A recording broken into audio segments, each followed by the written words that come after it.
सभी साथियों को समय से जुड़ने के लिए बहुत बहुत धन्यवाद। मैं आपका होस्ट और दोस्त एसके यादव आज के इस विशेष उपक्रम में, आज की इस विशेष मास्टर क्लास में आप सभी लोगों का वार्म वेलकम करता हूं। अगर आप लोगों तक मेरी वॉइस प्रॉपर रूप से आ रही है, then say audible in the chat box. If am I audible to all of you, say audible in the chat box जल्दी से। और यकीन मानिए कि हमेशा की तरह आज एक विशेष दिन, एक विशेष बात और भी है कि राष्ट्रीय एनजीओ महासंघ के इस प्लेटफॉर्म पर, जहां हम आपके साथ लाइव क्लासेस करते हैं, इन लाइव क्लासेस का, इन मास्टर क्लास का दौर पिछले वर्ष इसी दिन से स्टार्ट हुआ था। यानी कि आज के ही दिन से हमने आपको मास्टर क्लासेस देना स्टार्ट किया था। हालांकि वीडियोस के माध्यम से जानकारियां लगातार पिछले 4-5 वर्षों से आप लेते आ रहे हैं, लेकिन ये मास्टर क्लास का जो दौर चला, इसके अंदर जो एनर्जेटिक इंफॉर्मेशन आप तक पहुंचाई जाती है, जो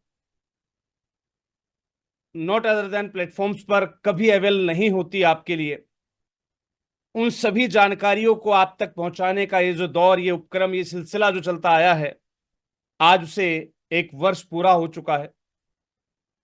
मैं वॉइस डिस्टरबेंस में कहीं कोई प्रॉब्लम ना हो, अपनी टीम को एक बार जो है लाइन पर लेना चाहूंगा।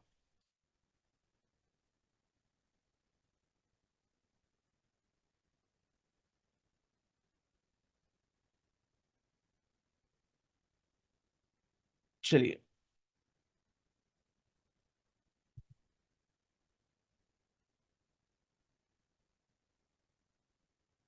आप सभी तक मेरी वॉइस आ रही है, इस बात के लिए बहुत बहुत धन्यवाद।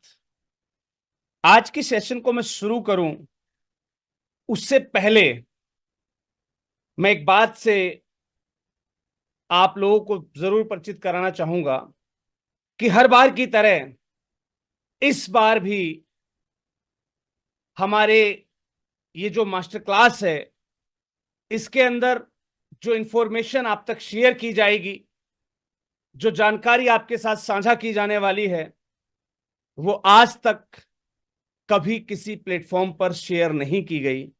मैं इस बात का आपके समक्ष दावा प्रस्तुत करता हूं, और किसी भी प्लेटफॉर्म पर ये जानकारियां कभी शेयर नहीं की जाती हैं, क्योंकि आज के इस दौर में अपने साथियों को आगे बढ़ता देख शायद बहुत ही कम लोग हैं जो खुश होते हैं, लेकिन बड़े ही गर्व और फक्र के साथ मैं अनाउंस करता हूं कि राष्ट्रीय एनजीओ महासंघ और इसका पूरा परिवार कदम दर कदम अपने साथियों को साथ लेकर चलने की मंशा के साथ हमेशा प्रेरित रहता है। और इसी मंशा के साथ हमारे महाराष्ट्र से राजेश रवाड़े जी ने आज दोपहर में लगभग 11 बजे के आसपास महाराष्ट्र की लगभग 200 एनजीओज को राष्ट्रीय एनजीओ महासंघ के साथ इंट्रोड्यूस किया। मैं इसके लिए राजेश रावाड़े जी का बहुत बहुत धन्यवाद करना चाहता हूं, और आप लोगों से भी निवेदन करूंगा, राष्ट्रीय एनजीओ महासंघ परिवार से मेरा निवेदन है कि इस अभूतपूर्व कार्य के लिए राजेश रावाड़े जी को शुभकामनाएं जरूर दीजिएगा। उनके द्वारा महाराष्ट्र के लगभग 200 प्लस एनजीओज जो दिल्ली में किसी कंसल्टेंट के द्वारा जो है पथ भ्रमित की जा रही थी, उनको सही रास्ता दिखाया और राष्ट्रीय एनजीओ महासंघ के साथ इंट्रोड्यूस किया। उनमें से हमारे बहुत से साथी इस मास्टर क्लास में अभी हमारे साथ जुड़े हुए हैं।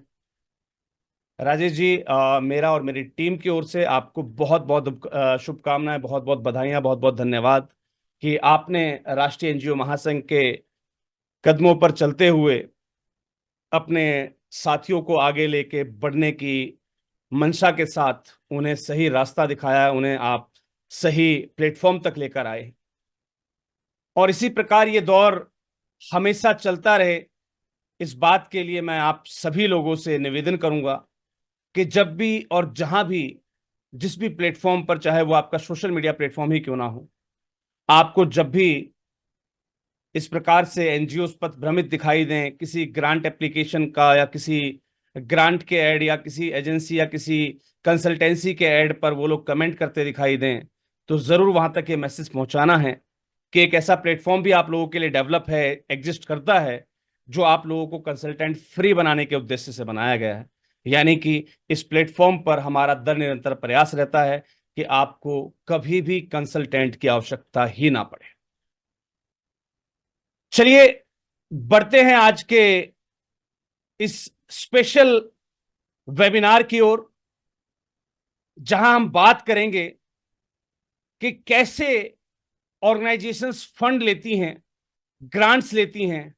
हम और आप लगातार प्रयास करते हैं, लेकिन उसके बावजूद हमारी बहुत सारी साथी संस्थाएं हैं जो ग्रांट्स नहीं ले पाती हैं, फंड्स नहीं ले पाती। अभी कुछ दिन पहले ही मेरे एक साथी ने मुझसे पूछा कि सर, मैं महासंघ को ज्वाइन किए हुए मुझे लगभग आज 15-20 दिन हो चुके हैं, लेकिन मेरे अंदर कहाँ कमी है या मुझसे कहाँ गलतियां हो रही हैं जिस वजह से मुझे ग्रांट नहीं मिल पा रही। मेरा कार्यकाल 7 साल का है। बहुत सारे एनजीओ है जो मुझसे कहते हैं कि सर, हमारा कार्यकाल 10 साल का है, 15 साल का है, 17 साल का है। उसके बावजूद हमारे पास ना गवर्नमेंट ग्रांट है, ना हमारे पास सीएसआर ग्रांट है। यकीन मानिए, आज जो तरीका, जो विधि, जो टिप्स और ट्रिक्स मैं आपके साथ शेयर करने जा रहा हूं, अगर आप उसको फॉलो कर लेते हैं तो किसी भी संस्था के पास आज के बाद ना प्रोजेक्ट की कोई कमी होगी, ना कोई ग्रांट की कमी होगी। और ये मैं ऑन रिकॉर्ड कह रहा हूं, अगर आप मेरे द्वारा बताई गई टिप्स और ट्रिक्स को फॉलो अप करते हैं तो आपके पास कभी भी, आप कहीं भी ग्रांट के लिए आवेदन करेंगे, आपको ग्रांट 110% मिलेगी ही मिलेगी। याद रखिएगा, कोई भी व्यक्ति ऐसे ही कुछ वादे, शायद आपसे कुछ कंसल्टेंट भी करते हैं, वो ये कहते हैं कि हमें आप इतना पैसा दे दीजिए, आपको ग्रांट पक्का मिल जाएगी। उन वादों में और इस वादे में अंतर क्या है? वो लोग जो वादा करते हैं वो उस समय के, उस पल के लिए, झूठ के लिए करते हैं, क्योंकि उस झूठ से उनका भला होना होता है। उस झूठ के माध्यम से वो आपसे पैसा ऐंठने, आपकी गाड़ी कमाई को, आपके डोनर्स के डोनेशन को लूटने की फिराक में बैठे हुए होते हैं। और यहां जो मैं आपसे वादा कर रहा हूं वो मैं एक प्रैक्टिकल अनुभव के आधार पर कर रहा हूं, जो हमने अपनी संस्थाओं के अंदर किया है, करवाया है। और जब हम किसी भी निष्कर्ष पर निकल कर आते हैं, यानी कि आप तक कोई भी जानकारी पहुंचाने से पहले उस पर रिसर्च की जाती है, उसे सबसे पहले मैं अपनी खुद की संस्थान यानी कि माधव जन कल्याण फाउंडेशन पे इंप्लीमेंट करता हूं। उसके बाद कुछ मेरी सहयोगी साथी संस्थान ऐसी हैं जो मेरे मित्रों की हैं, यानी कि कुछ बन जाए या बिगड़ जाए कोई फर्क नहीं पड़ेगा, क्योंकि दादा ने बोला हुआ है, कोई दिक्कत नहीं। तो वो लोग इतना सम्मान देते हैं कि दादा ने जो कह दिया वो कह दिया। अगर दादा ने कहा है कि रात के 12 बजे सूर्य उगेगा तो उगेगा, उगेगा, वो उठ के बैठ जाएंगे। तो कुछ ऐसे साथी संस्थान हैं जिन पर यह चीज इंप्लीमेंट करवाई जाती हैं, और जब ओवरऑल रिजल्ट लगता है कि वहां से कोई पॉजिटिव रिजल्ट निकल कर आया है, तब वो जानकारी, तब वो फिनोमिना, तब वो प्रोसेस एक क्रमबद्ध तरीके से लगाया जाता है, उसको अरेंज किया जाता है स्टेप बाय स्टेप, और उसके बाद वो जानकारी इन वर्कशॉप्स और इन क्लासेस के माध्यम से आप तक पहुंचाई जाती है। तो मैं एक बार फिर से वार्म वेलकम करता हूं आप सभी लोगों का कि आप सभी लोग आज की इस वर्कशॉप में, आज की इस मास्टर क्लास में उपस्थित हुए हैं। वो कमाल की जानकारी सीखने के लिए, वो कमाल के टिप्स और टिक्स सीखने के लिए, जिनके माध्यम से आज के बाद आपके पास किसी ग्रांट की कभी कोई कमी नहीं होगी। मैं एक छोटा सा मौका देता हूं आप लोगों को, फिर से आपके किसी भी संबंधित ग्रुप में जहां आपको लगता है कि आपके और भी साथी वेट कर रहे होंगे, तो बिल्कुल आप इस मीटिंग के लिंक के साथ उन्हें आप इनवाइट कर सकते हैं। आप उन्हें कह सकते हैं कि वो इस मीटिंग को तुरंत ज्वाइन करें, क्योंकि अभी पूरी पिक्चर ही बाकी है। राइट, मैं लिंक आपके साथ शेयर कर दे रहा हूं। इसके माध्यम से आप उनसे कह सकते हैं कि एक अंतिम मौका उन तक ये जानकारी पहुंच जाए, वो भी इस कला का उपयोग कर सकें, वो भी इस जानकारी का लाभ उठा सकें। आप एक लास्ट रिमाइंडर उन सभी साथियों को दे सकते हैं। हमारे रोहित जी हैं और काफी सारे साथी हैं जो राजेश जी को थैंक्स कहना चाहते हैं कि उनके माध्यम से वो लोग यहाँ तक जुड़े हैं, इस प्लेटफॉर्म तक पहुंचे और आज की इस मास्टर क्लास को अटेंड कर रहे हैं। चलिए एक बार फिर से आप सभी साथियों की ओर से जो पहली बार महाराष्ट्र से इस या अन्य किसी क्षेत्रों से इस मास्टर क्लास में जुड़े हैं, उन सभी की ओर से राजेश जी को बहुत बहुत धन्यवाद। चलिए शुरू करते हैं आज की अपनी इस विशेष मास्टर क्लास को और जानते हैं कि आखिर ऐसा क्या है जिसके दम पर मैं आपसे कह रहा हूं कि आज के बाद आपके पास कभी किसी भी कोई ग्रांट की कमी नहीं होगी। यानी कि हर एक मेरा वो साथी जो आज की इस मास्टर क्लास में मेरे साथ अवेलेबल है, उसे कभी भी कहीं भी कोई ग्रांट लगानी हो तो उसके पास एक पॉजिटिव रिस्पॉन्स होगा। मैंने बताया कि और लोगों के वादे में और मेरे वादे में जरा सा अंतर है, क्योंकि यहां जो वादा किया जाता है वो प्रैक्टिकल अनुभव के आधार पर किया जाता है, और मेरा और आपका अनुभव ही शायद यही बात कहता होगा कि अनुभव के बिहाफ पर ही आपको प्रोजेक्ट और ग्रांट मिलती हैं। से right in the chat box अगर मैं बात सही कह गया हूं तो, कि मेरा और आपका अनुभव यही कहता होगा कि आपको प्रोजेक्ट मिलना अथवा ना मिलना आपके अनुभव पर ही डिपेंडेंट होता है। जितना आपको प्रोजेक्ट के अनुभव होते हैं, यानी कि आपके प्रोफाइल पे आपने जितने प्रोजेक्ट कंप्लीशन दिखाए होते हैं कि आपने इतने सारे प्रोजेक्ट्स में वर्क किया हुआ है, आपने इतने सारे प्रोजेक्ट कंप्लीट किए हुए हैं, उस एक्सपीरियंस के बिहाफ पर, उस अनुभव के बिहाफ पर कोई भी फंडिंग एजेंसी आपके द्वारा भेजे गए प्रपोजल, आपके द्वारा अप्लाई की गई किसी भी ग्रांट, आपके द्वारा सबमिट किए गए किसी भी ईओआई को एक्सेप्ट करती है। यस, मेरे सभी साथी इस बात से सहमत हैं कि हमें जो ग्रांट, हमें जो प्रोजेक्ट मिलते हैं, उसके अंदर एक अहम रोल होता है संस्था के पास पूर्व में किसी प्रोजेक्ट के अनुभव का। और बड़ी जो है असमंजस सी स्थिति हमारे सामने पैदा होती है जब हम अपने आप से सवाल करते हैं कि हम एक नई एनजीओ, हम एक गैर अनुभवी संस्थान हैं, और जब तक हमें कोई काम देगा नहीं तब तक हमें अनुभव होगा कैसे, और जब तक हमें अनुभव मिलेगा नहीं तब तक कोई हमें नई ग्रांट क्यों देगा। ये जो असमंजस की स्थिति है, ये आज मैं खत्म करने वाला हूं, क्योंकि आज मैं आपके साथ वो जानकारी शेयर करूंगा जिसके बाद, जिसको इंप्लीमेंट में लेके आने के बाद आप अपने प्रोफाइल में छाती ठोक कर लिख सकेंगे that you are experience with a lots of projects. आपने अपनी लाइफ में, आपके साल भर में इतने प्रोजेक्ट्स पर काम किया, इनको आपने पूरा किया है। चलिए शुरू करते हैं।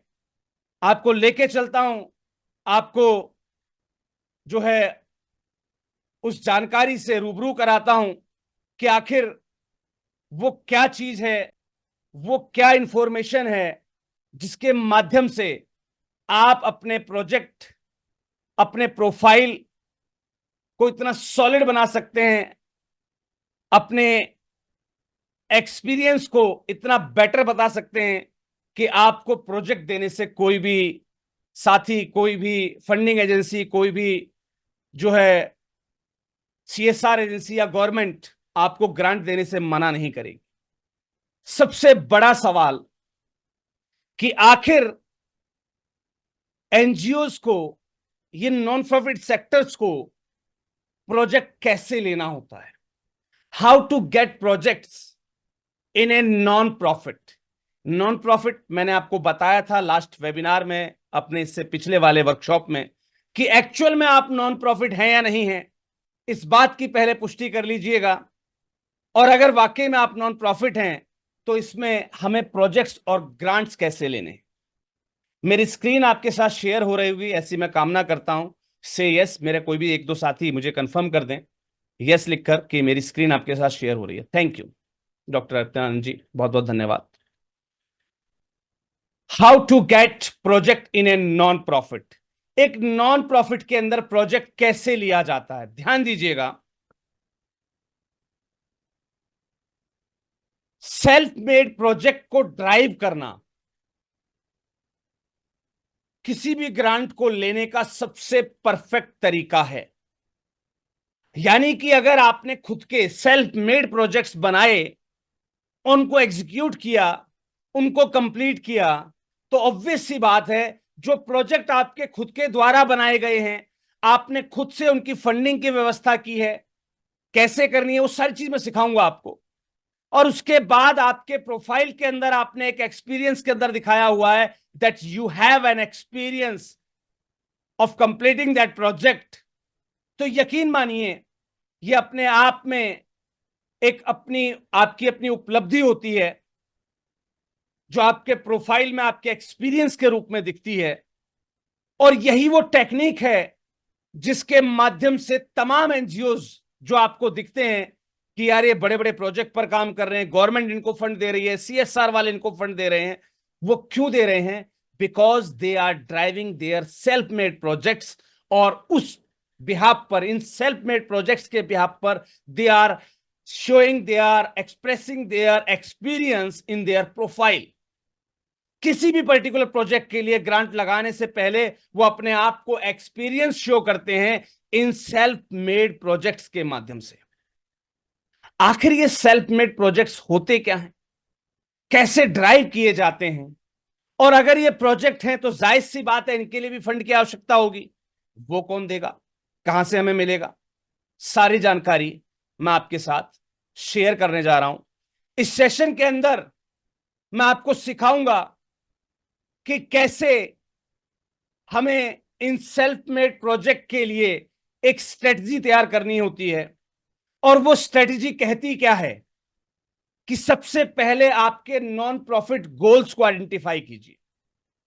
जैसा कि मैंने आपको बताया था लास्ट सेशन में भी कि आपके जो पर्टिकुलर गोल्स हैं, जिन्हें आप कहते हैं हमारे बायोलॉजी के अंदर ये प्रावधान लिखे हुए हैं, ये काम लिखे हुए हैं, पहले उनको पहचानिए। वो हैं आपके इंटरफेस, इंटरवेंशंस, जिन्हें हम सोशल इंटरवेंशंस के नाम से जानते हैं, लाइक एजुकेशन, हेल्थ, पॉवर्टी।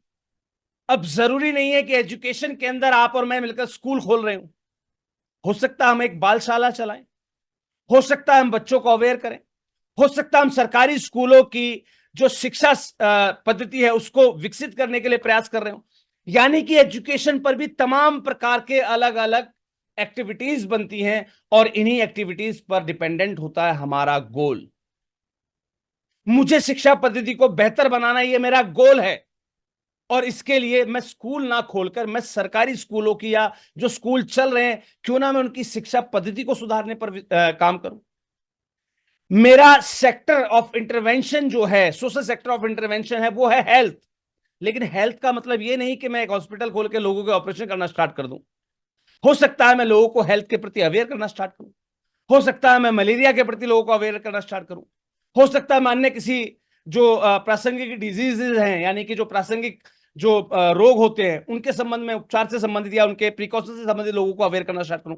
यानी कि मेरे पर्टिकुलर गोल पर आधारित होती है मेरी एक्टिविटीज, कि हमें कैसी एक्टिविटीज में इन्वॉल्व होना है।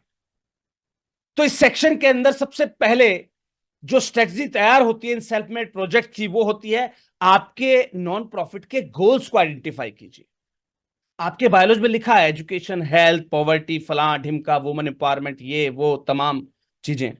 लेकिन एक्चुअल में आपको उसमें से किस पर्टिकुलर टॉपिक पे वर्क करना है, किस पर्टिकुलर गोल पर आपको काम करना है, सबसे पहले ये आइडेंटिफाई कीजिए।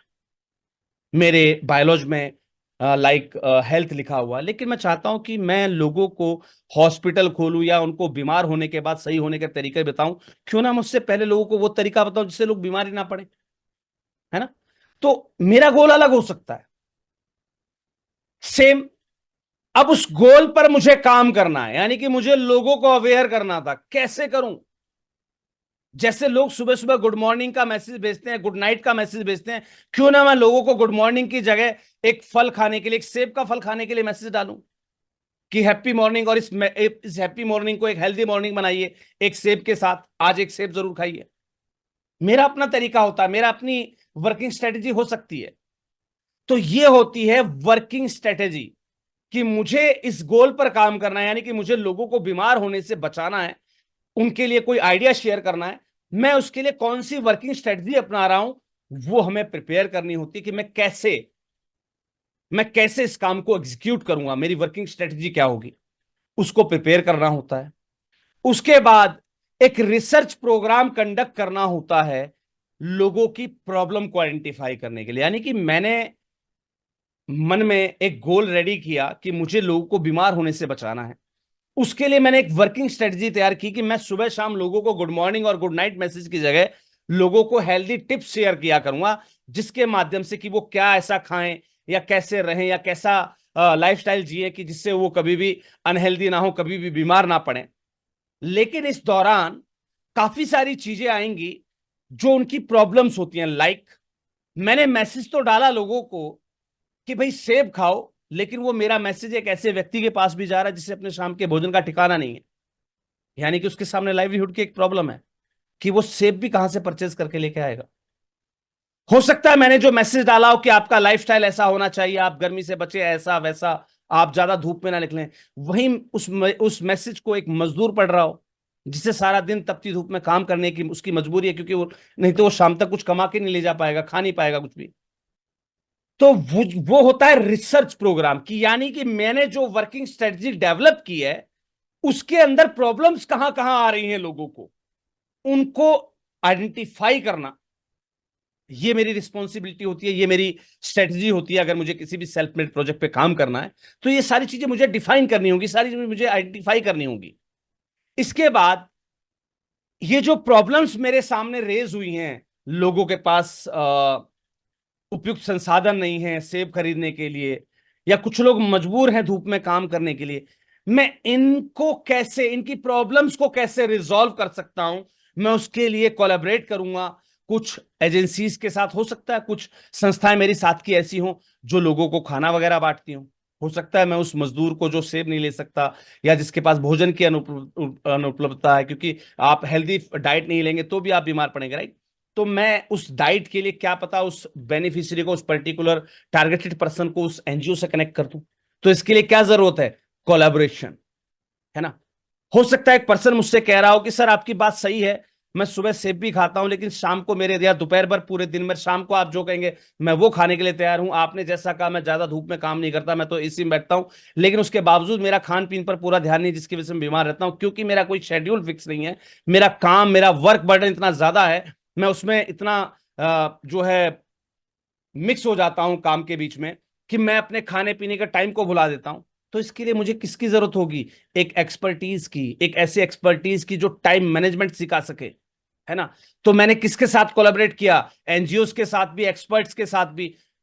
हो सकता है मैं किसी पर्टिकुलर कम्युनिटी के ऊपर वर्क कर रहा हूं, किसी पर्टिकुलर एरिया पे वर्क कर रहा हूं, तो वहां के जो एरिया लीडर्स हैं या उस कम्युनिटी का जो लीडर है या जो पर्टिकुलर डायरेक्टली बेनिफिशरीज हैं, उनसे मुझे कोलैबोरेट करना पड़े, उनसे मुझे बातचीत करनी चाहिए, उनके सॉल्यूशन, उनकी जो प्रॉब्लम्स हैं उनके सॉल्यूशंस को ड्राइव करने के लिए, राइट।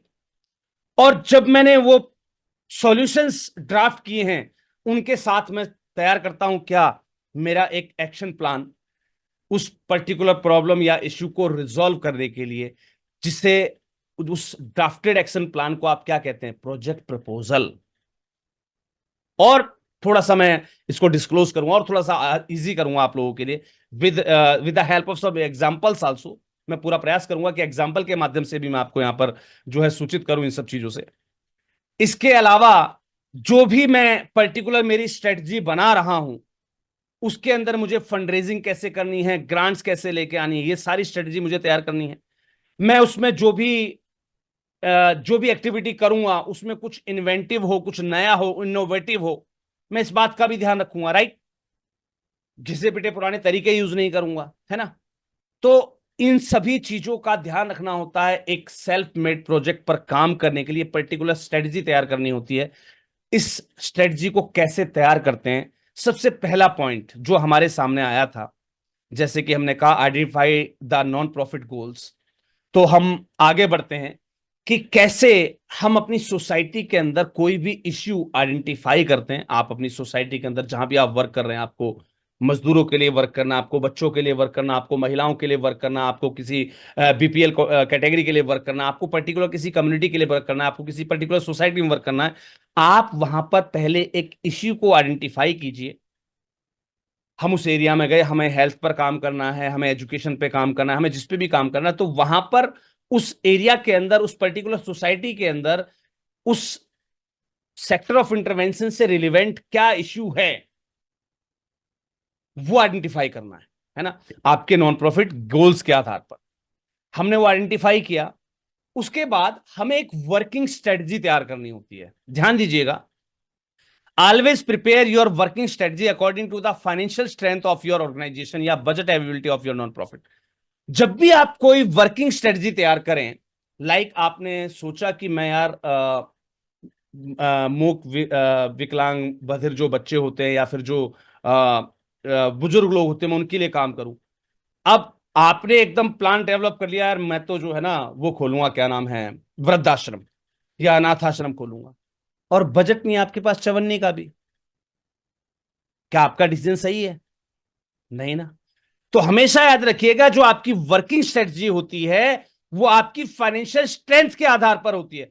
कुछ बड़ी संस्थाएं हैं जिनके पास सरप्लस बचता है, तो सरप्लस क्या करते हैं वो लोग, नेक्स्ट ईयर हमें कौन कौन से प्रोजेक्ट पे काम करना है, इस प्रकार के प्री डिफाइंड प्रोजेक्ट बनाते हैं अपने खुद के, और वो बजट जो बचा हुआ बजट है, यानी कि जिसे हम सरप्लस कहते हैं, उसको उस पर एलोकेट कर देते हैं। भाई अब ये वाला पैसा जो बच गया हमारे पास, जो बेनिफिट के रूप में, हम इसको फला फला फला सेल्फ जनरेटेड प्रोजेक्ट पर लगाएंगे। तो इस प्रकार से आपकी जो नॉन प्रॉफिट अवेलेबिलिटी है उसके आधार पर भी आप अपने प्रोजेक्ट को डिफाइन कर सकते हैं।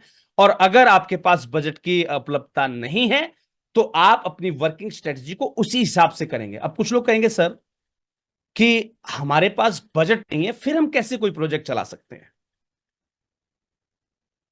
हमारे पास जब बजट नहीं है तो हम प्रोजेक्ट कैसे चलाएंगे? बिल्कुल चला सकते हैं सर। किसी भी प्रोजेक्ट को चलाने के लिए बजट की जरूरत नहीं होती। उस प्रोजेक्ट को चलाने के लिए आपके अंदर सिर्फ और सिर्फ सोशल सर्विस की भावना होनी चाहिए। बजट ऑटोमेटिक खड़ा हो जाता है। कैसे खड़ा होता है? लाइव दिखाऊंगा मैं आपको, लाइव सिखाऊंगा कैसे खड़ा करते हैं बजट को, राइट। हमेशा अपनी वर्किंग स्ट्रेटजी को इस हिसाब से तैयार कीजिए कि जिस हिसाब से आपकी बजट अवेलेबिलिटी हो, राइट। इसके अलावा आपकी जो नॉन प्रॉफिट जर्नी है, start your non profit journey with highlighting an issue.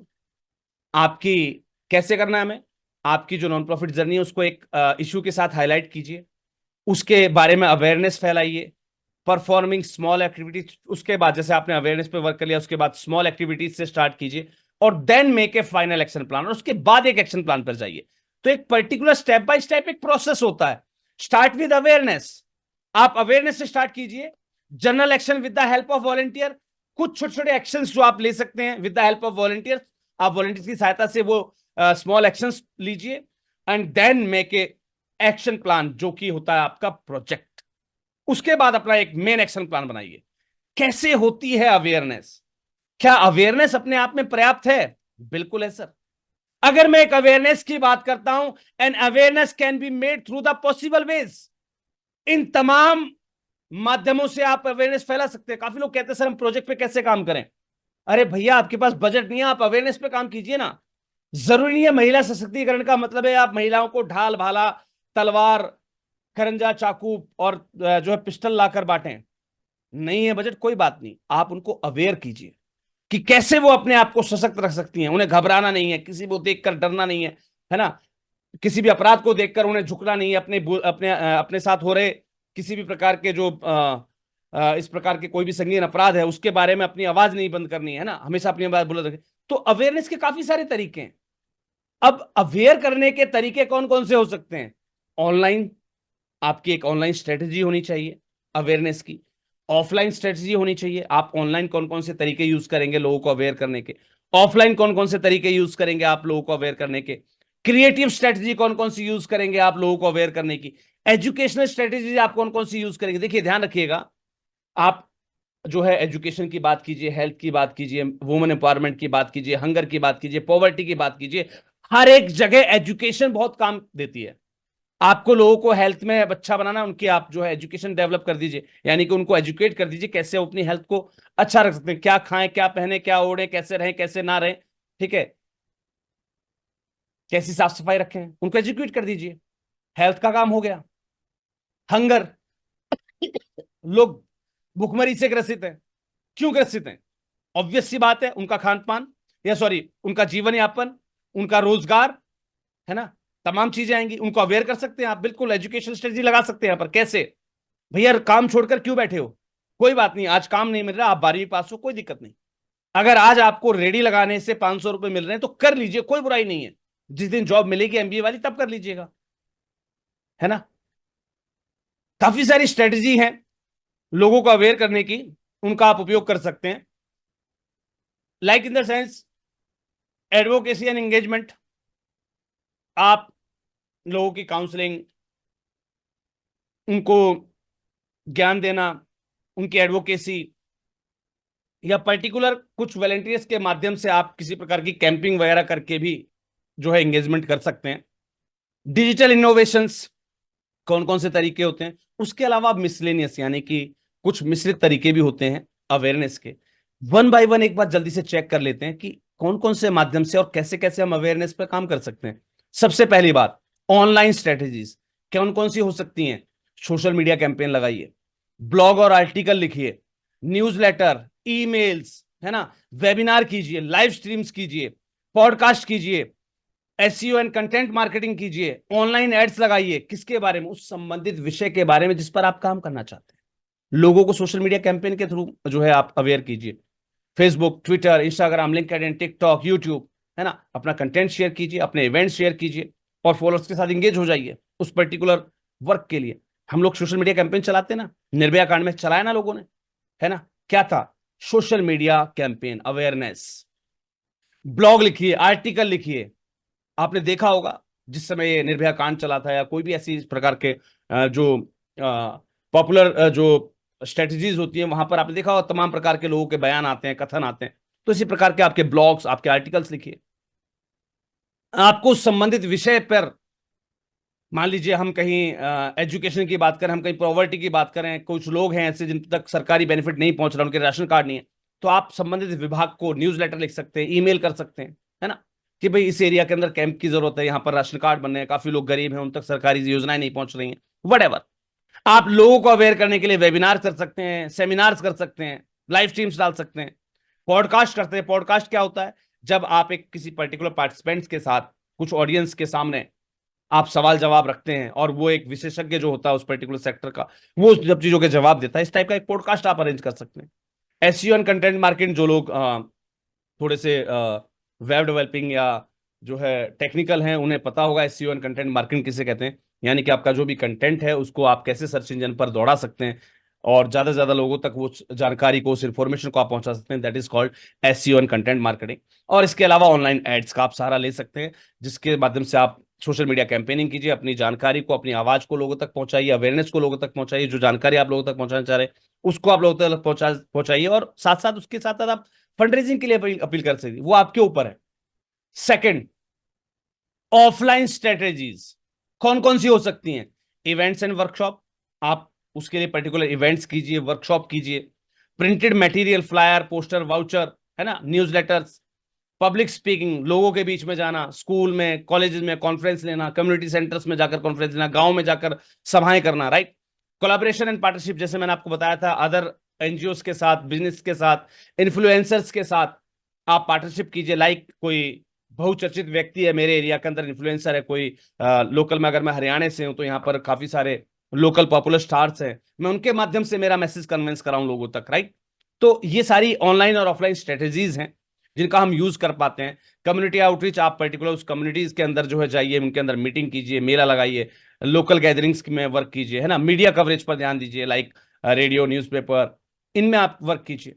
तो ये छोटे छोटे टास्क है जहां पर ज्यादा किसी बड़ी ग्रांट की या छोटे छोटे खर्चे होते हैं जो आप खुद एक जनरल लेवल पे मैनेज कर सकते हो। और जब आप इस पर्टिकुलर स्ट्रेटजी पे वर्क करेंगे ना, तो लोग आपके साथ ऑटोमेटिकली जुड़ना शुरू हो जाएंगे, फंडिंग के सोर्स जुड़ना शुरू हो जाएंगे आपके साथ। क्रिएटिव स्ट्रेटजी क्या क्या हो सकती है? आर्ट एंड परफॉर्मेंस हम लोग करते हैं ना, थिएटर, म्यूजिक, ड्रामा, है ना, नुक्कड़ नाटक, इसके माध्यम से आप कीजिए। पब्लिक डिस्प्ले, हम लोग कई प्रकार के इंस्टॉलेशन सेटअप्स करते हैं, एग्जीबिशंस लगाते हैं, है ना, या पब्लिक स्पेसेस में हम इस प्रकार के फ्लैशेस या मॉप्स लगाते हैं। तो वो सारी चीजें करिए, उसके माध्यम से लोगों तक अपनी आवाज पहुंचाइए, अवेयरनेस पहुंचाइए।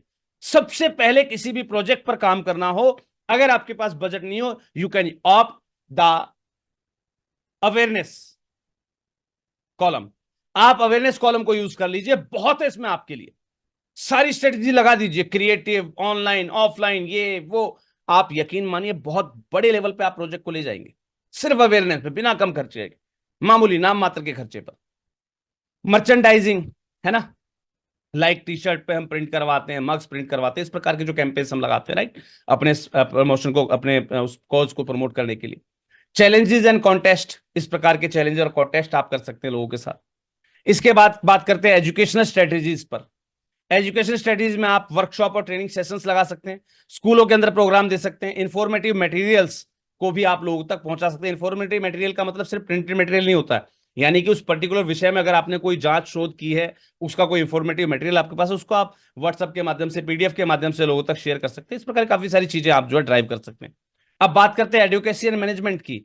एडवोकेसी एंड मैनेजमेंट के अंदर हम पेटिशंस दायर करते हैं, है ना, कैंपेन्स लगाते हैं, वॉलेंटियर प्रोग्राम करते हैं, पॉलिसी इंगेजमेंट करते हैं। ऐसी कुछ चीजें आपने ध्यान दी होंगी, लाइक जब आरटी एक्ट लागू हुआ था, तो पॉलिसी इंगेजमेंट आपको देखने को मिलेगी। गवर्नमेंट पर प्रेशर बनाया गया एक पॉलिसी बनाने के लिए कि भाई आरटी का एक प्रावधान होना चाहिए, राइट टू इंफॉर्मेशन का, आरटीआई का, राइट। ऐसे आरटी लागू हुआ था, ये सब संस्थाओं ने तो लागू करवाए, क्योंकि उनको पता था कि हमें एक सेल्फ मेड प्रोजेक्ट पर कैसे काम करना है। ये उनका सेल्फ मेड प्रोजेक्ट था कि हमारे पास किसी भी डिपार्टमेंट की जानकारी होनी चाहिए, हमारे पास जो है सूचना का अधिकार होना चाहिए। उसके लिए पॉलिसी बनाई गई, है ना। और एडवोकेसी की जहां बात आ जाती है, तो वहां पर लीगल टर्म्स ऑटोमेटिकली यूज हो जाती है कि आपके अंदर लीगल नॉलेज भी होनी चाहिए, राइट। आप पेटिशन की बात करते हैं, कैंपेन्स की बात करते हैं, या वॉलंटियर प्रोग्राम्स की बात करते हैं। मैं एक छोटा सा उदाहरण देता हूं आपको, रिसेंट वाला ही, आप सबकी लाइफ से कनेक्टेड भी होगा। छतरपुर के अंदर एक जंगल है, बक्सवाहा, याद होगा। इससे रिलेवेंट अभी साल भर पहले कुछ कैंपेन्स चले थे, राइट। कुछ कैंपेन्स चले थे साल भर पहले। क्या थे वो कैंपेन्स? उसके अंदर तमाम प्रकार की जो है मीडिया पब्लिसिटी दी गई थी।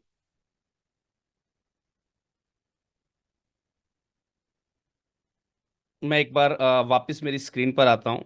Advocacy and engagement, yes.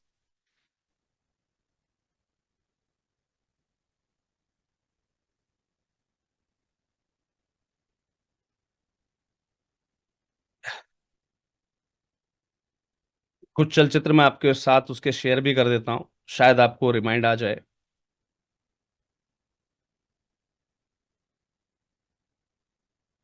Unfortunately कुछ फोटोज मुझसे डिलीट हो गई शायद। Here we are.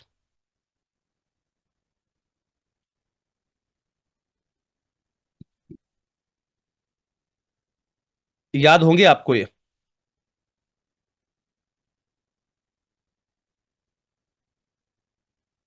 याद होंगे आपको ये कैंपेन्स?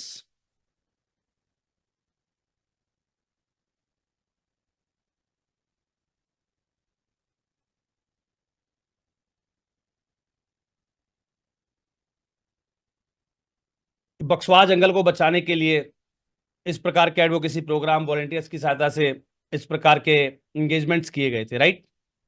तो सेम वही सब तो करना है। चलिए जी, डिजिटल इनोवेशंस। अब बात करते हैं डिजिटल इनोवेशन की। एआई का जमाना है, हम और आप दिन पर दिन कुछ ना कुछ नया सीख रहे हैं। तो अगर हमारे बच्चे ने कोडिंग सीख रखी है तो हम मोबाइल ऐप डेवलप कर सकते हैं जिसके माध्यम से हम लोगों को एजुकेट कर सके, इंगेज कर सके उस पर्टिकुलर इशू पर। हम वर्चुअल रियलिटी और जो है ऑगमेंटेड रियलिटी, एआर और वीआर का यूज कर सकते हैं, राइट, लोगों को इंगेज करने के लिए, उनको एजुकेट करने के लिए। ऐसे ही मिसलेनियस की अगर हम बात करें, इन्फ्लुएंसर मार्केटिंग, है ना, जो इन्फ्लुएंसर्स होते हैं लोकल, उनके साथ हम कोलैबोरेट करें, उनके माध्यम से हम मैसेज पहुंचाएं उनके फॉलोअर्स तक, है ना। हम फंड रेजिंग इवेंट्स ऑर्गेनाइज करें लोगों को इस प्रकार की जो सोशल कॉज हैं उनमें पार्टिसिपेट करने के लिए। तो ये तमाम वे थे, online strategy, offline strategy, creative strategy, education strategies, education, advocacy and engagement, digital innovation और मिसलेनियस। ये तमाम तरीके हैं जिनके माध्यम से आप अवेयरनेस फैला सकते हैं। अगर ये सारे तरीके आपने इंप्लीमेंट कर दिए तो आपका प्रोजेक्ट एक बल्क स्केल पर चला जाता है, वो एक एक्टिविटी नहीं रहती, वो एक बड़ा प्रोजेक्ट बन जाता है। दूसरी बात करते हैं general action with the help of volunteers. Volunteers के माध्यम से हम क्या कर सकते हैं? हमारे पास जब हम इतने बड़े कैंपेन्स को जब अंजाम देते हैं ना और इन सब चीजों को हम ड्राइव करते हैं तो हमारे साथ काफी सारे लोग जुड़ जाते हैं।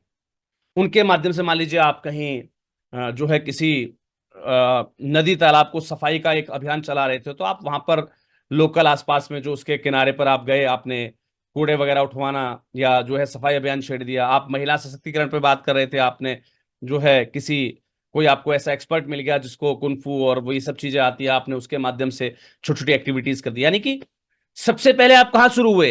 अवेयरनेस पे। वहां से जो लोग आपकी मुहिम में आपके साथ जुड़े, उनको यूज करके आपने क्या किया?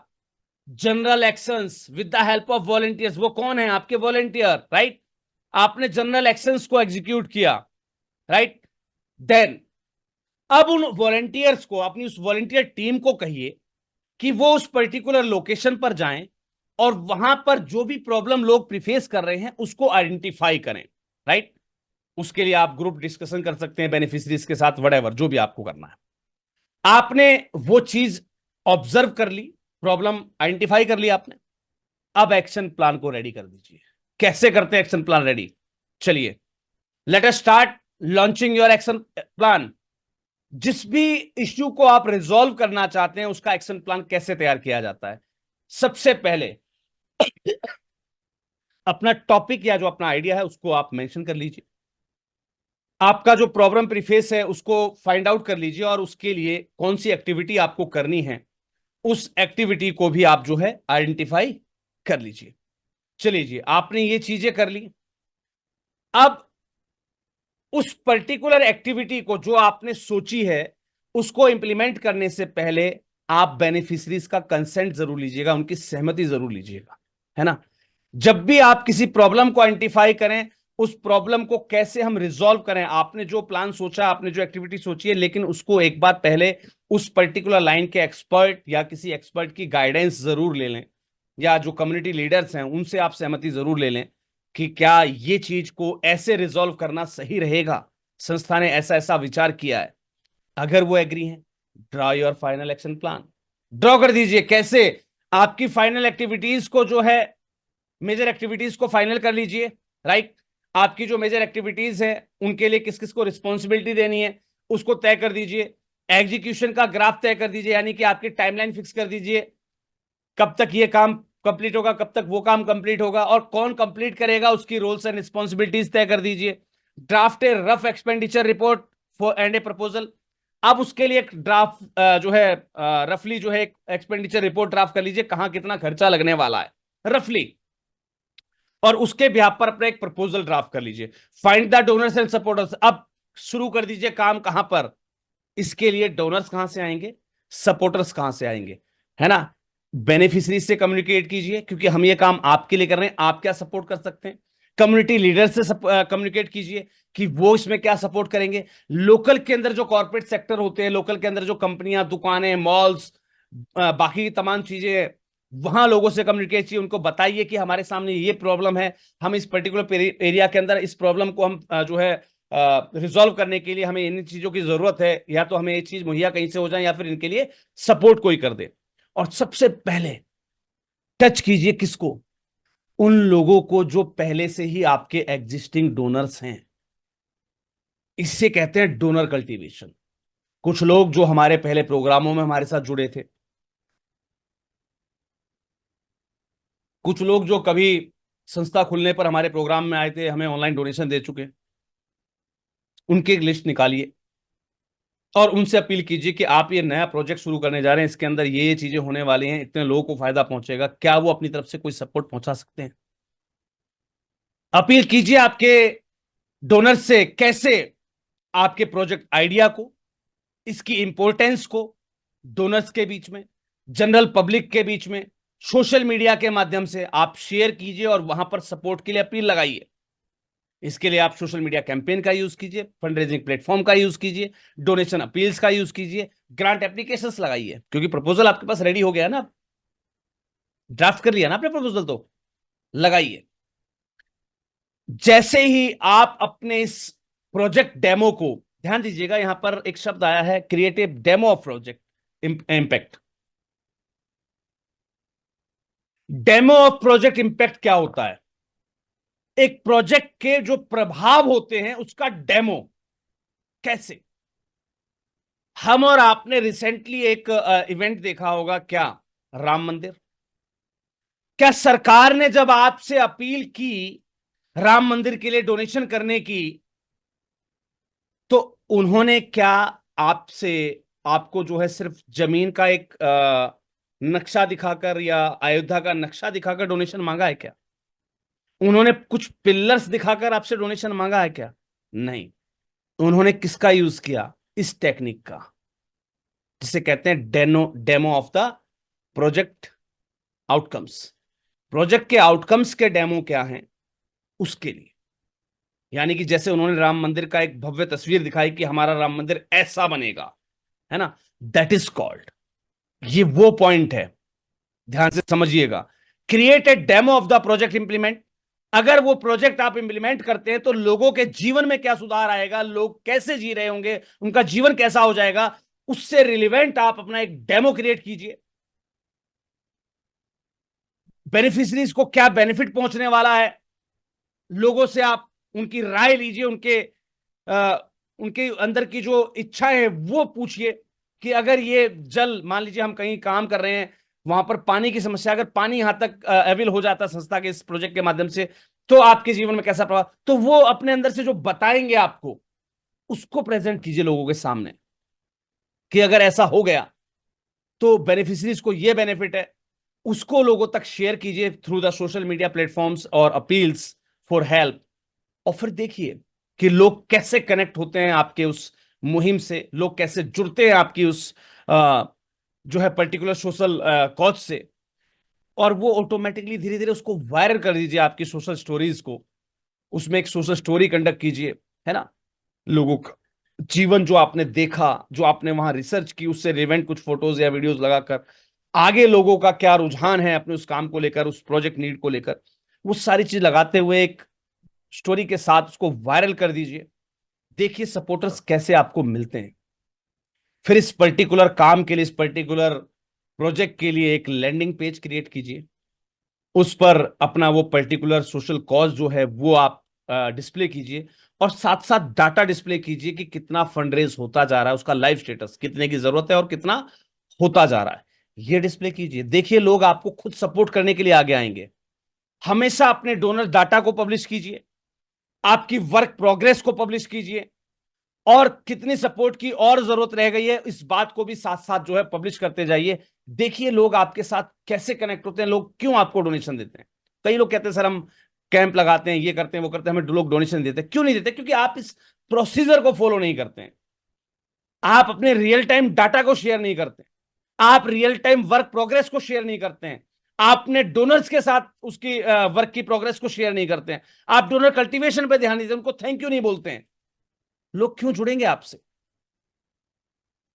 रेगुलर अपडेट दीजिए जब तक आपका प्रोजेक्ट कंप्लीट नहीं हो जाता है। कुछ लोग होते हैं जो काम को शुरू करके बीच में छोड़ देते हैं, नहीं, आपने जो टाइमलाइन तय की है, प्रोजेक्ट के बजट के हिसाब से टाइमलाइन लंबी रखिए, प्रोजेक्ट के बजट के हिसाब से टाइमलाइन छोटी रखिए, लेकिन जो टाइमलाइन आपने तय की है उस टाइमलाइन के अंदर क्या क्या चीजें होती जा रही हैं उसका रियल टाइम डाटा अपडेट हमेशा डालते रहिए।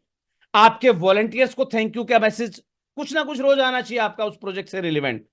कभी किसी वॉलंटियर को थैंक यू कर रहे हैं, कभी सपोर्टर्स को थैंक यू कर रहे हैं, कभी डोनर्स को थैंक यू कर रहे हैं, प्रोजेक्ट का नाम लिखकर प्रोजेक्ट के बारे में कुछ जो अपग्रेडेड चीजें हैं, यानी कि जो लेटेस्ट जो उसका स्ट्रक्चर बना हुआ है, उस काम का कहां तक वो काम पहुंचा है, उसको डिस्प्ले करते हुए डोनर्स को थैंक यू बोलिए, डोनेशन की अपील डालिए, सोशल इंपैक्ट रिजल्ट्स डालिए, है ना, रियल टाइम डाटा शेयर कीजिए, लगातार फॉलो अप करते रहिए जब तक आपका प्रोजेक्ट कंप्लीट ना हो।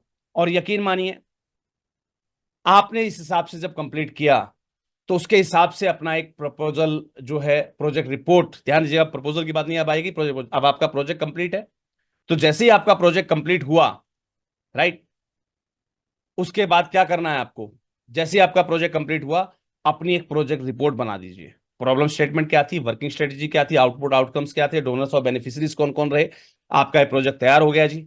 ठीक है, ध्यान रखिएगा जब भी आप अपना प्रोजेक्ट तैयार करते हैं तो उसके जो बेसिक ग्रांट राइटिंग स्किल्स हैं जो आपको सिखाई गई हैं, उनको यूज करना मत भूलिएगा जब भी आप अपना प्रोजेक्ट रिपोर्ट तैयार करते हैं, कि उसके अंदर क्या क्या चीजें होनी चाहिए, क्या क्या चीजें नहीं होनी चाहिए, राइट।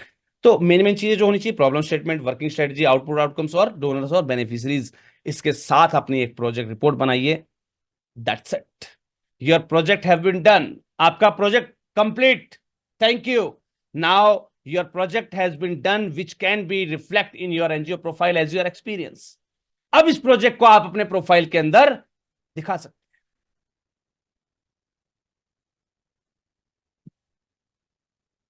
कैसी लगी है टेक्निक सेल्फ मेड प्रोजेक्ट की? जल्दी से 2 शब्दों के अंदर।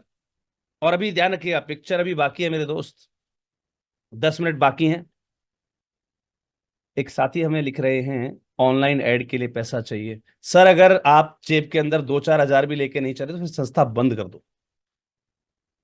ठीक है, आप सोचे कि आप फेसबुक पर एक ऐड लगा रहे हैं 200-400-500 रुपए का, उसके लिए भी आपको डोनर चाहिए, तो फिर सर ये संस्था बंद कर दीजिए, आप किसी संस्था में अपनी सर्विस दे दीजिए एज ए वॉलंटियर, वो बेटर रहेगा। चलिए, पिक्चर अभी बाकी है मेरे दोस्त। आपने एक प्रोजेक्ट बनाया, सेल्फ मेड प्रोजेक्ट पर काम किया, उसको डन कर दिया, उसके लिए आपने प्रपोजल यानी कि आपका प्रोजेक्ट रिपोर्ट भी आपने रेडी कर दी, लेकिन अभी पिक्चर बाकी है मेरे दोस्त। अब क्या करना है, आपके जो टीम मेंबर्स थे, आपके जो सपोर्टर्स थे, आपके जो डोनर्स थे, उनके लिए एक पर्टिकुलर जो आपने एक फंडरेजिंग का पेज बनाया था, लैंडिंग पेज बनाया था, अब उसको कन्वर्ट कर दीजिए आपके प्रोजेक्ट पेज के अंदर। हमारे अंदर, हमारी वेबसाइट के अंदर होता है ना प्रोजेक्ट का सेक्शन, वहां पर हम जो अपने प्रोजेक्ट दिखाते हैं कि हमने ये प्रीवियस प्रोजेक्ट कर रखे, तो उस प्रोजेक्ट पे कोई क्लिक करे तो वहां हमारी टीम, हमारे डोनर्स, हमारे सपोर्टर्स दिखें। इससे उनका मनोबल बढ़ता है, क्योंकि आपको सिर्फ एक प्रोजेक्ट पे काम नहीं करना है, एक प्रोजेक्ट पे दम पे आपको हमेशा ग्रांट नहीं मिलती रहेगी, आपको आगे तमाम सेल्फ मेड प्रोजेक्ट बनाने होंगे। और जब तक ये टीम, जब तक ये वॉलंटियर, जब तक ये डोनर्स, इनको आप अप्रिशिएट नहीं करेंगे, दोबारा आपके काम नहीं आएंगे। इनको हाईलाइट कीजिए आपकी वेबसाइट पर, आपके सोशल मीडिया प्लेटफॉर्म पर, खासकर आपकी वेबसाइट पर जरूर, जब आप अपना प्रोजेक्ट कंप्लीशन का कोई लगाते हैं, प्रीवियस प्रोजेक्ट के अंदर प्रोजेक्ट का सेक्शन बनाते हैं जो अपनी वेबसाइट पर आप, है ना, एक प्रोजेक्ट वेबसाइट पे एक सेक्शन होता है प्रोजेक्ट का, आवर प्रोजेक्ट्स, तो वहां पर जो जो प्रोजेक्ट आपने दिखा रखे, हेल्थ, एजुकेशन, फलान का, वहां पर जैसे ही कोई क्लिक करे तो आपका एक प्रोजेक्ट आ जाए, कौन सा, महिला सशक्तिकरण, और उसमें जैसे ही कोई क्लिक करे तो वो पूरा प्रोजेक्ट आ जाए जो आपने कंडक्ट किया, उसके अंदर कौन कौन से सपोर्टर रहे, कौन कौन से डोनर रहे, सबकी फोटो डालिए। फिर देखिए मजा काम करने का,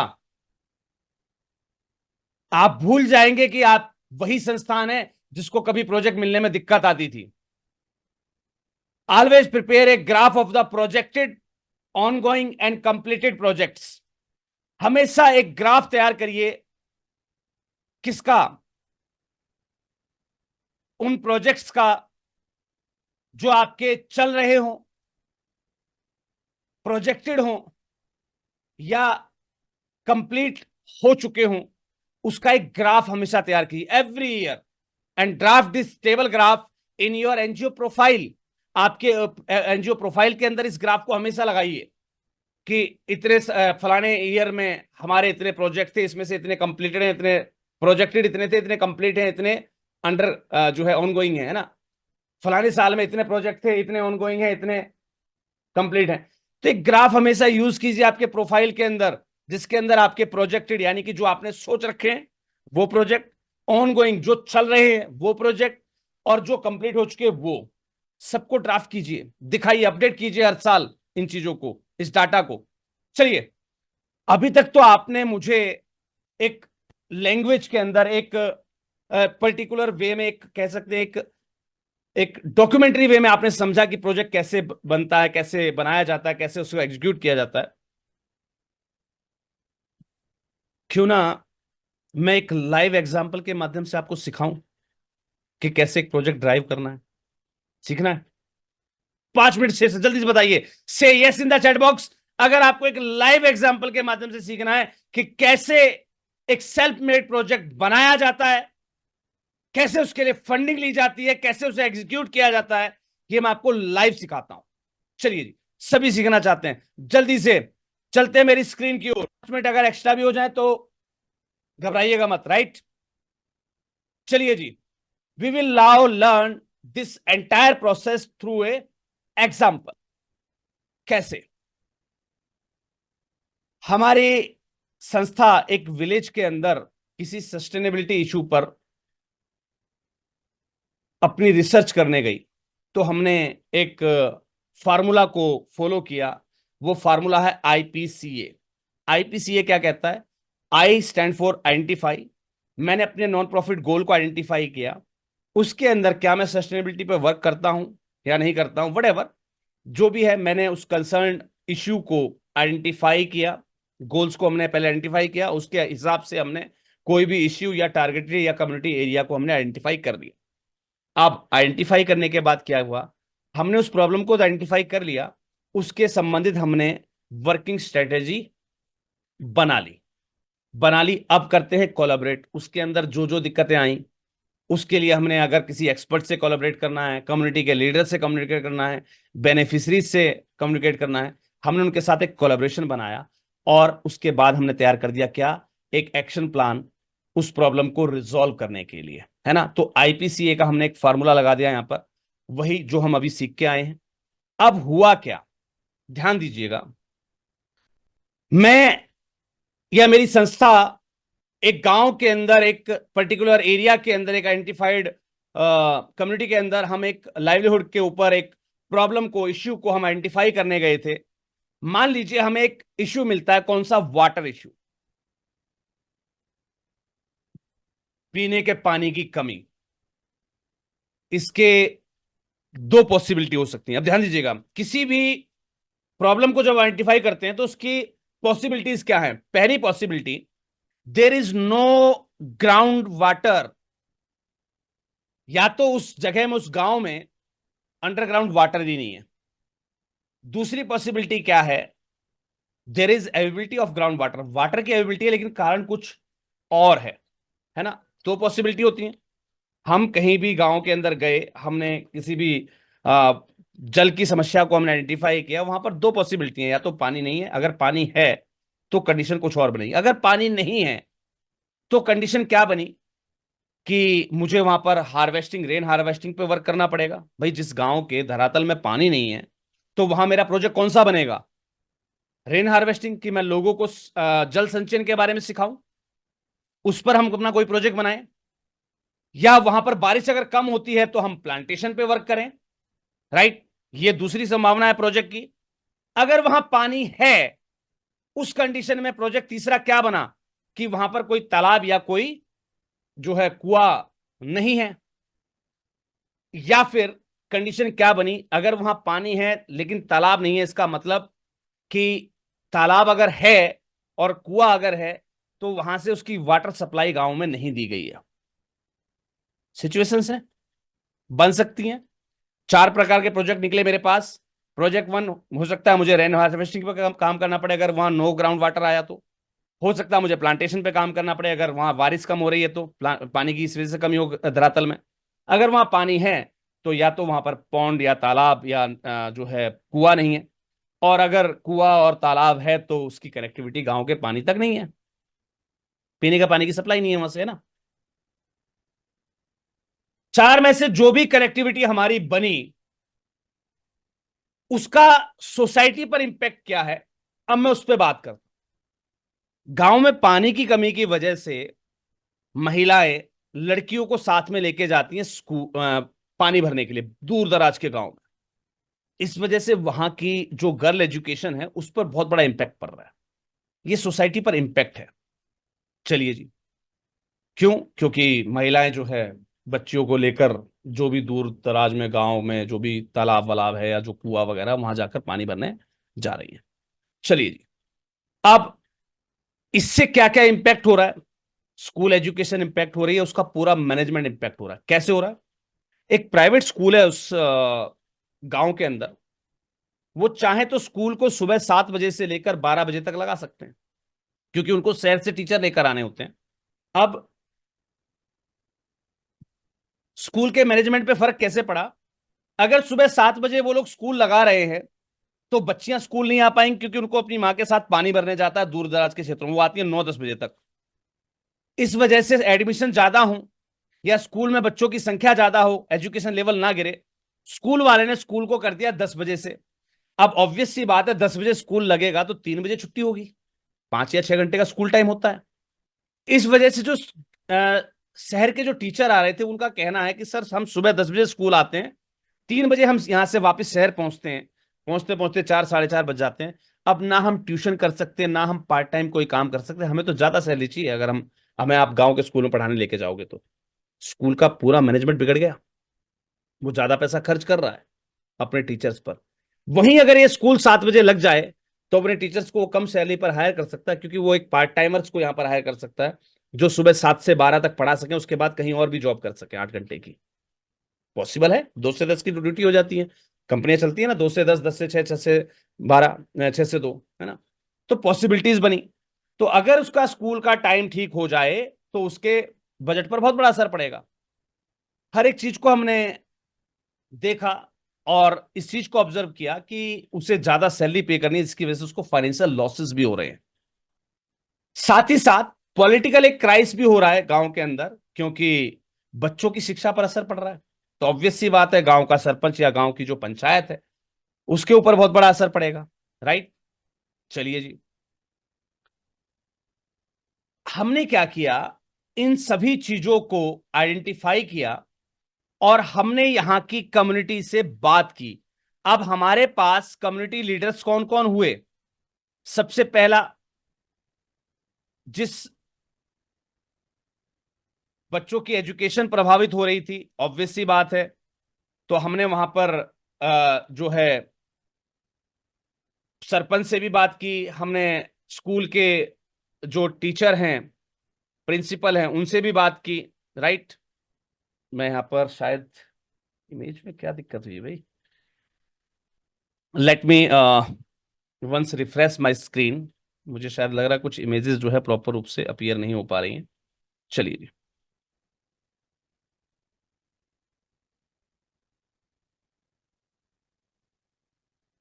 यस, बिल्कुल। हमने एक एग्जाम्पल लिया। इस एग्जाम्पल में हमने देखा कि भाई हमने एक गांव के अंदर लाइवलीहुड पे हम वर्क कर रहे हैं, हमने आईपीसीए का फार्मूला लगाया, आइडेंटिफाई की प्रॉब्लम, उसके लिए हमने वर्किंग स्ट्रेटेजी प्रिपेयर की, वहां के कम्युनिटी लीडर से हम कोलैबोरेट करेंगे और उसके बाद अपना एक्शन प्लान हम तैयार करेंगे। क्या किया हमने?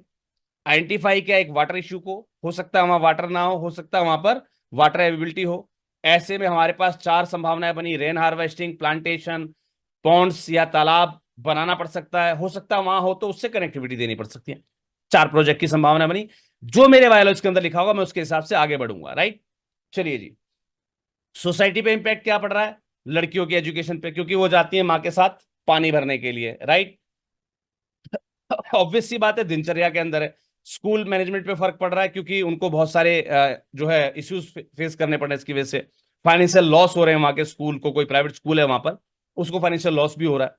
पॉलिटिकल क्राइसिस भी आ रहा है, क्योंकि गांव के अंदर बच्चियों की जो शिक्षा है उसका स्तर गिरता जा रहा है। राइट? सरपंच या वहां की पंचायत परेशान है।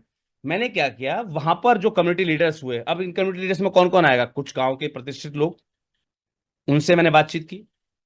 स्कूल का प्रिंसिपल, उससे इस प्रॉब्लम को डिस्कस किया। और पंचायत, उससे डिस्कस किया कि हम ये सॉल्यूशन सोचकर चल रहे हैं, अगर इसको इंप्लीमेंट हम करें तो हम इस प्रॉब्लम से निजात पा सकते हैं। वो क्या है? हमें हो सकता है पॉन्ड बनाना पड़े, उसके माध्यम से हम जल की सप्लाई को सुनिश्चित करेंगे, राइट। जल की सप्लाई सुनिश्चित हो जाएगी तो हम एक टंकी का निर्माण भी कर सकते हैं और उसके माध्यम से घर घर पे जल पहुंच जाएगा। हमने इनको कन्विंस किया, अपने साथ लिया, और अपने साथ लेने के बाद फिर हमने वर्क किया किस पर? फंड रेजिंग पर। ध्यान दीजिएगा, बड़ी प्यारी चीज बताने आ रहा हूं मैं आपको। गांव वाले जिनके लिए हम ये काम कर रहे हैं, उन्होंने कहा कि सर, हम कुछ लोग आपको 100-100 रुपए, 500-500 रुपए, 50-50 रुपए कंट्रीब्यूट कर सकते हैं। फाइनेंशियल सपोर्ट हो गया, इसे आप पब्लिक सपोर्ट कहिए, क्राउड फंडिंग कहिए।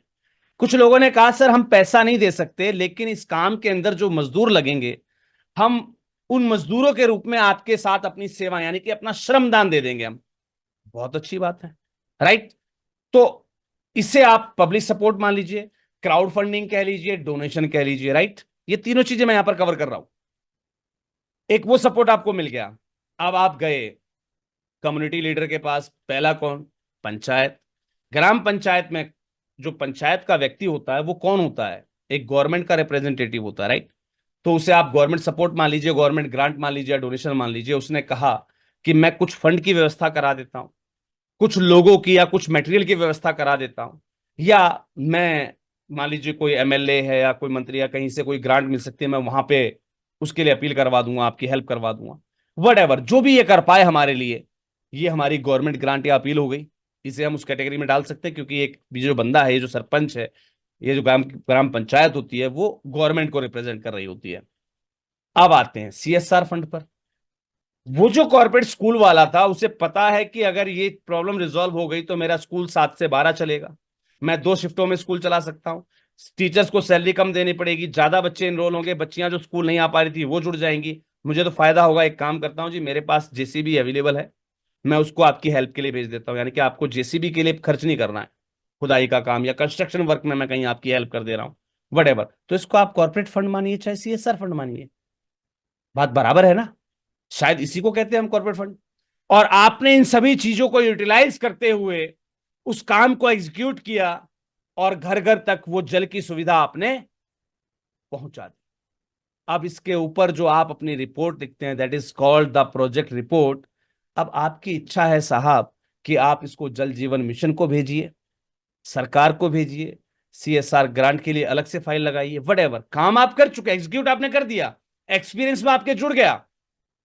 लेकिन उसके बावजूद आप इस पर संबंधित डिपार्टमेंट या किसी फंडिंग एजेंसी से भी ग्रांट ले सकते हैं, because the work has been already done and you have the budget sheet with expenditure and all the billings and reports.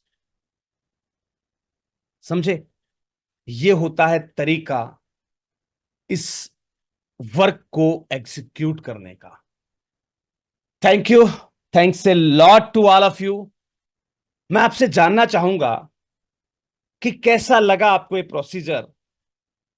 इस माध्यम से आप अपने प्रोफाइल के अंदर तमाम प्रकार के एक्सपीरियंसेस बढ़ा सकते हैं, और जितना आपका प्रोफाइल एक्सपीरियंस दिखाई देगा, उतना ही ज्यादा आप ग्रांट्स और फंड्स लेकर आ पाएंगे। और यकीन मानिए, जिन एनजीओज को आप मदर एनजीओज या बड़े एनजीओज के रूप में जानते हैं कि उनको ग्रांट जल्दी मिल जाती है, उनके पास बहुत सारे प्रोजेक्ट हैं, वो पर्टिकुलरली इसी पैटर्न को यूज करते हैं।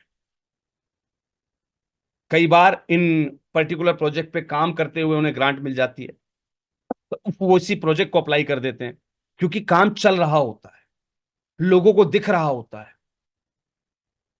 कई बार प्रोजेक्ट पूरा होने के बाद ग्रांट मिलती है, कई बार प्रोजेक्ट शुरू होने से पहले ग्रांट मिल जाती है।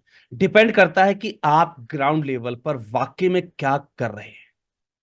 2 शब्द मैं लेना चाहूंगा आप लोगों से आज की इस मास्टर क्लास के बारे में, उसके बाद मैं सी ऑफ करूंगा आप लोगों को।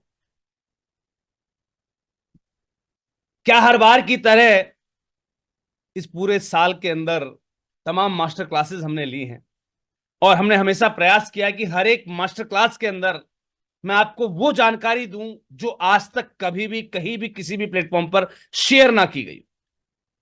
और उसी कड़ी में एक अध्याय आज फिर जुड़ गया है कि कैसे हम और आप प्रोजेक्ट ले पाते हैं, कैसे हमारी एनजीओ को हम अपने प्रोजेक्ट लेने के लिए एलिजिबल बना सकते हैं। 2 शब्द आपकी ओर से आज की इस मास्टर क्लास के लिए। और इसके साथ ही मैं आपको अनाउंस करना चाहूंगा प्राउडली दैट गर्मी की छुट्टियां लग गई हैं काफी जगह पर, तो we are going to launch a non profit success journey.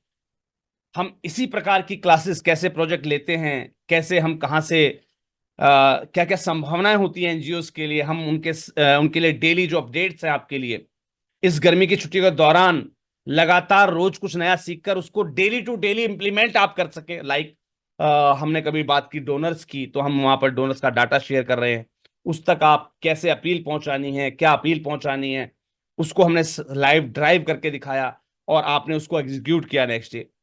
हम किसी पर्टिकुलर ग्रांट के बारे में, किसी पर्टिकुलर डिपार्टमेंट को कैसे अप्रोच करेंगे, हमने पूरा तरीका सीखा और साथ साथ उसको एग्जीक्यूट भी किया। यानी कि जैसे भी हमें उसे कम्युनिकेट करना है, मेल से, डाक से, किसी कंपनी से कांटेक्ट करना है, वटेवर, यानी कि एक नॉन प्रॉफिट सक्सेस जर्नी के अंदर जो स्टेप्स हमें लेने चाहिए वो महत्वपूर्ण स्टेप्स इस पूरे समर सेशन में हम और आप सीखने वाले हैं, जिसके लिए लाइव क्लासेस सभी संबद्ध संस्थाओं के लिए शुरू होने जा रही हैं। 5 जून को पर्यावरण दिवस है और 6 जून से हम लोग इस क्लास को जो है स्टार्ट करने वाले हैं।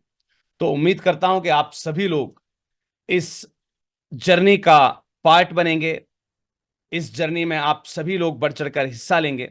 राष्ट्रीय एनजीओ महासंघ से जितनी भी संस्थाएं संबद्ध हैं वो सभी इस particular non profit success journey को ज्वाइन जरूर करेंगे। इससे संबंधित लिंक, इससे संबंधित इंफॉर्मेशन आपके ग्रुप के अंदर आ जाएगी।